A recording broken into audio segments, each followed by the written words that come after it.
بسم الله الرحمن الرحيم الحمد لله رب العالمين والصلاة والسلام على سيد الأنبياء والمرسلين محمد وآله وأصحابه أجمعين أما بعد فأعوذ بالله من الشيطان الرجيم بسم الله الرحمن الرحيم إن الإنسان لربه لكنود وقال تعالى وقليل من عبادي الشكور صدق الله العظيم محترم بزرگوں اور دوستوں، کافی وقت ہو چکا ہے، اب بات کرنے کا اور بیان کرنے کا موقع نہیں ہے۔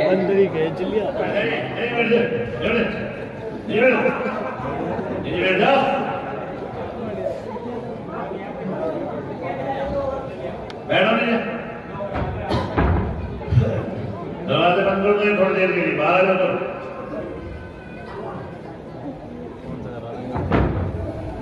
دیکھیے حضرت والا کا بیان جو ہے وہ بڑا عجیب غریب ہے، توجہ کے ساتھ سنیں، جتنی بھی آپ کہو گے اتنی بھی دلت آپ کو سنائیں گے انشاءاللہ۔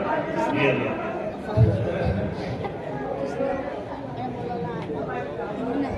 اللہ تبارک و تعالی نے قرآن کریم میں ارشاد فرمایا کہ ان الانسان لربہ لکنود، اسی طرح فرمایا وقلیل من عبادی الشکور، جو میرے بندے ہیں اس میں شکر گزار بندے بہت کم ہیں۔ بندے تو سارے ہی اللہ تعالی ہیں، لیکن شکر گزار بندے کہ اللہ کی نعمتوں کا استحضار رکھیں اور اللہ کی نعمتیں ملیں تو اس پر شکر کریں، کہا ایسے بندے کم۔ اسی طرح فرمایا کہ انسان لربہ لکنود، کہ انسان جو ہے اپنے رب کا بڑا ہی ناشکرا ہے، کتنی نعمتیں اسے ملتی ہے لیکن یہ ناشکری ہی کرتا چلا جاتا ہے، ہر مرحلے ہر وقت۔ ایک عجیب و غریب حدیث ہے، حضرت داؤد علیہ السلام نے اللہ تبارک و تعالی سے پوچھا کہ یا ربی ما ادنا نعمتک علی، کہ اے میرے رب آپ مجھے یہ بتائیے کہ آپ نے مجھے بہت ساری نعمتیں دے رکھی ہیں، ان میں سب سے معمولی نعمت کون سی؟ غور سے سنیے اور دل میں اتارنے کی کوشش کی۔ کیا پوچھا؟ یا ربی ما ادنا نعمتک علی، ویسے تو اللہ کی نعمتیں جو ہے خود اللہ نے فرمایا وَإِن تَعُدُّوا نِعْمَتَ اللَّهِ لَا تُحْصُوهَا، کہ اگر اللہ کی نعمتوں کو گننا اور شمار کرنا چاہو تو گن بھی نہیں سکتے، شمار بھی نہیں کر سکتے۔ حضرت داؤد علیہ السلام نے کہا اللہ تو نے نعمتیں تو بہت ساری دی ہیں لیکن ان میں سب سے معمولی نعمت کون سی؟ اللہ تعالیٰ نے فرمایا یا داؤد تنفس، کہ داؤد سانس اندر کی طرف کھینچو، فتنفسا، اللہ تعالیٰ کا حکم ہوا، حضرت داؤد علیہ السلام نے سانس اندر کی طرف کھینچا، تب اللہ تعالیٰ نے فرمایا کہ ھذا ادنا نعمتی علی، کہ جو سانس اندر کی طرف گئی ہے یہ میری سب سے معمولی نعمت ہے۔ تو امام ابن قیم جوزی رحمت اللہ علیہ نے فرمایا کہ ایک انسان 24 گھنٹے میں ایک دن میں 24,000 مرتبہ سانس لیتا ہے۔ ایک انسان 24 گھنٹے میں 24,000 مرتبہ سانس لیتا ہے۔ سانس اندر جائے اور باہر نہ آئے تو انسان زندہ رہ سکتا ہے، باہر سانس آ جائے اور اندر نہ جائے تو کیسے زندہ رہ سکتا ہے؟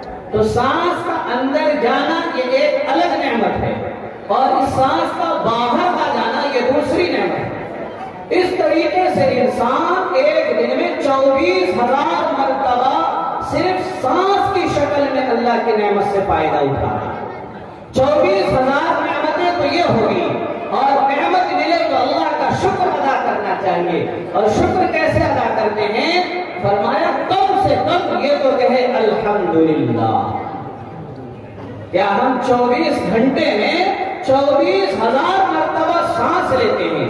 ہر مرتبہ اگر ایک مرتبہ سانس کے بدلے ایک مرتبہ الحمدللہ کہیں تو بھی 24,000 مرتبہ تو صرف سانس کی وجہ سے ہمیں الحمدللہ کہنا چاہیے. ہم تو 24 مرتبہ بھی دن میں الحمدللہ نہیں کہتے. تبھی تو اللہ نے کہا وَقَلِيلٌ مِّنْ عِبَادِيَ الشَّكُورُ کہ میرے بندوں میں شکر گزار بندے بہت کم ہوئے. اور کہا اِنَّ الْإِنسَانَ لِرَبِّهِ لَكَنُودٌ کہ انسان جو ہے اپنے رب کا بڑا ہی ناشکرا، شکر نہیں ادا کرتا. یہ عجیب و غریب صفت ہے. قرآن نے کہا خُلِقَ الْإِنسَانُ ضَعِيفًا کہ انسان کو اللہ تعالیٰ نے کہتا بہت کمزور بنایا. کتنا کمزور بنایا؟ اتنا کمزور کہ چونٹی جو ہے وہ بھی اس سے زیادہ طاقتور ہے. چونٹی جو ہے وہ بھی کیا ہے؟ انسان سے زیادہ طاقتور ہے. کیسے؟ ایک انسان کا وزن کتنا ہوگا؟ 40 کلو، 50 کلو، 60 کلو، 70 کلو، 80 کلو، 90 کلو، 100 کلو. چونٹی کا وزن کتنا ہوتا ہے؟ 10 گرام بھی نہیں ہوتا ہے. مولانا مناظر حسن گیلانی رحمت اللہ علیہ نے لکھا کہ ایک چونٹی کا جتنا وزن ہوتا ہے وہ اپنے وزن سے 1300 گنا زیادہ وزن اٹھا لیتی ہے. ایک چونٹی اپنے وزن سے 1300 گنا زیادہ، 13 گنا نہیں 1300 گنا زیادہ وزن اٹھا لیتی ہے. انسان تو اپنے سے 2 گنا وزن بھی اٹھانے میں پریشان ہو جائے. تمہیں طاقت ہوا کہ انسان تو انتہائی کمزور ہے. انسان کیا ہے؟ انتہائی کمزور. کتنا کمزور، اتنا عاجز، اتنا بے بس کہ یہ اپنے ارادوں کو بھی پورا نہیں کر سکتا. چنانچہ اگر چاہے کہ جلدی سے نیند آ جائے، پتہ چلا ساری رات کروٹیں بدل رہا ہے بستر پر، نیند بھی نہیں آ رہی. کتنا عاجز ہے، کتنا بے بس ہے. ایک چاہ رہا ہے کہ مجھے نیند نہ آئے، میں جاگتا رہوں، لیکن ہوتا کیا ہے؟ نیند آ گئی. کتنا بے بس ہے، عاجز ہے. بتائیے، یہ چاہتا ہے مجھے جلدی سے نیند آ جائے، ساری رات گزر گئی، نیند بھی نہیں آئی. چاہتا ہے مجھے نیند نہ آئے، اب نیند آ گئی. چاہتا ہے کہ کوئی چیز یاد آ جائے، مجھے یاد کرتا ہے، یاد بھی نہیں آتی.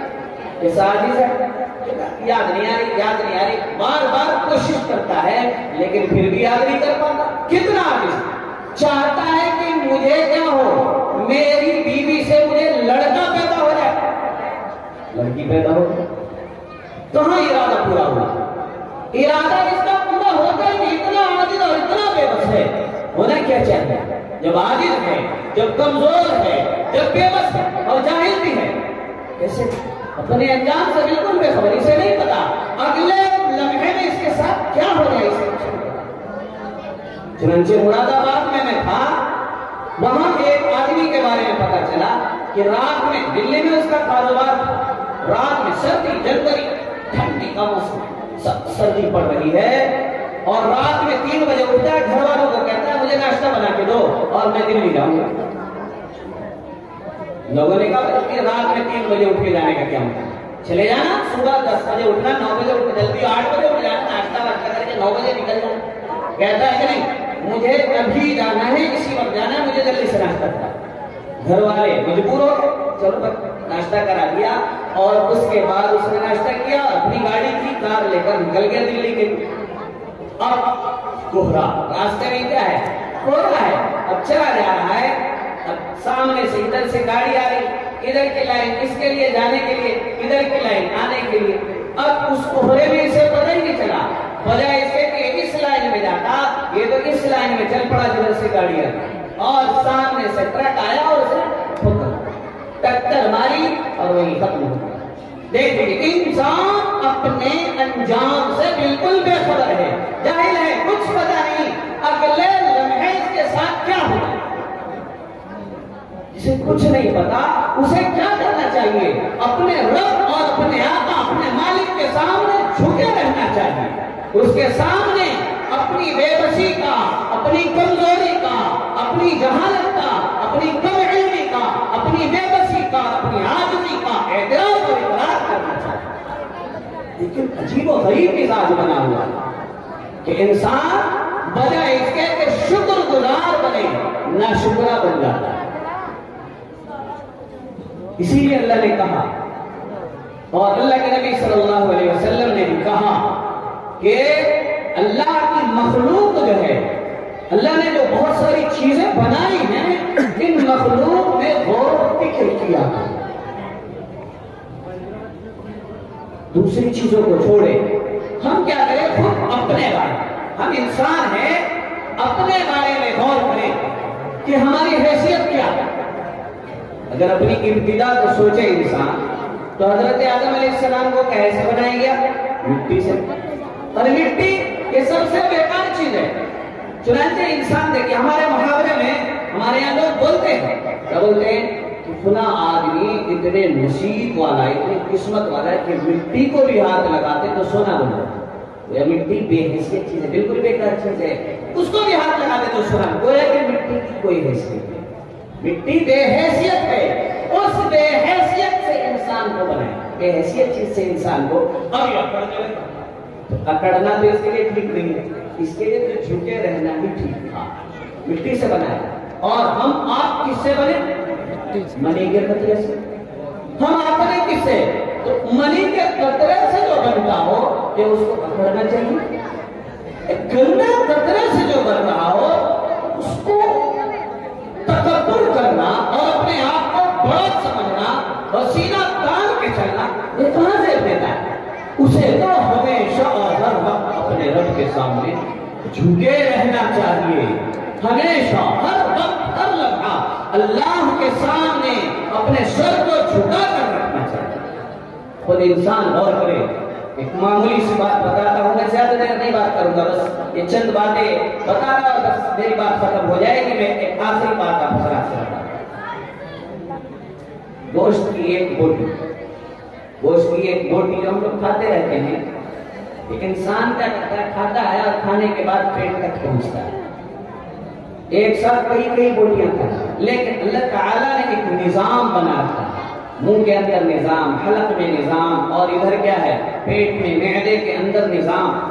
اگر اس نظام اور ان وسائل اور ذرائع کو جو اس کو ہضم کر کے ختم کر دیتے ہیں، خون کی شکل میں اور پیشاب کی شکل میں اور طرح طرح کی چیزوں کی شکل میں، کھانے کی شکل میں بنا کر کے جو اللہ نے نظام بنایا ہے، اگر اس نظام کو ہٹا دیا جائے تو گوشت کا ایک ٹکڑا، اس سارے نظام کو جو ہضم کا نظام اللہ نے ہمارا بنا رکھا ہے، اگر اس ہضم کے نظام کو ہٹا دیا جائے اور گوشت کا ایک ٹکڑا، ایک بوٹی اگر ہم اپنے پیٹ میں ڈال دیں تو اس کو گلنے میں اور ہضم ہونے میں، ختم ہونے میں پورے 50 سال لگ جائیں گے۔ ایک بوٹی جو پیٹ میں پہنچتی ہے، اس کو ہضم ہونے میں، تحلیل ہونے میں اور ختم ہونے میں پورے 50 سال لگ جائیں گے۔ ہم روزانہ نہ جانے کتنی بوٹیاں کھائیں، پلیٹ بھر لیتے ہیں بوٹیوں سے، کھاتے رہتے ہیں۔ ذرا غور کریں کہ ایک بوٹی اگر اللہ کا ہضم والا نظام جو ہضم کرتا ہے، اگر وہ ہضم والا نظام نہ ہوتا تو ایک بوٹی ہضم ہونے میں 50 سال لیتی ہے۔ اتنی ساری بوٹیوں کا کام کیسے ہضم ہوتا؟ ہضم نہیں ہو پاتا نا۔ لیکن یہ انسان، ہم اور آپ کیسے ہیں کہ اس بوٹی کو کھاتے ہیں، بسم اللہ پڑھنا ہمیں یاد نہیں ہے۔ جس نے اس کو ہضم کا نظام بنایا کہ وہ بوٹی اس کے نظام ہضم کا نظام بنائے بغیر، اگر اللہ نے یہ ہضم کا نظام نہیں بنایا ہوگا، یہ بوٹی 50 سال میں ہضم ہوتی۔ اور ابھی کیا ہو گئی؟ شام ہونے سے پہلے دوپہر میں کھائے، شام ہونے سے پہلے شام میں کھائے، صبح ہونے سے پہلے ساری بوٹی ہضم ہو جا رہی ہے۔ ہضم کون کر رہا ہے؟ کون نظام بنا رہا ہے؟ یہ نظام تو اللہ کا بنا ہوا ہے، ہم کھا رہے ہیں، اسی کے نظام ہضم سے فائدہ اٹھا رہے ہیں، اور کھانے سے پہلے، اس بوٹی کو کھانے سے پہلے الحمدللہ بسم اللہ